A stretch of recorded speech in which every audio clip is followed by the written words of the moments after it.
बाळा, आमचीच आठवण काढत होतास ना, त्यामुळेच तर आम्ही प्रकट झालो. अरे मायबाप मानतोस ना आम्हाला, मग तुला पैशांची गरज असताना सांगायचं ना. कोणापुढेही हात पसरू नकोस. लोक 2-4 हजारांची मदत करतीलही, पण तुझ्या मागे सर्वांना तुझी मजबुरी हसत सांगतील.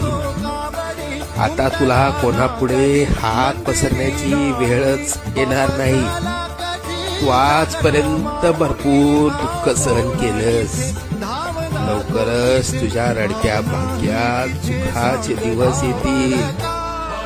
तुझ्या मनात असलेली इच्छा पूर्ण होऊन अक्कलकोटला पेढे घेऊन येणं होईल. येशील ना आम्हाला भेटायला अक्कलकोटला? सगळं मनासारखं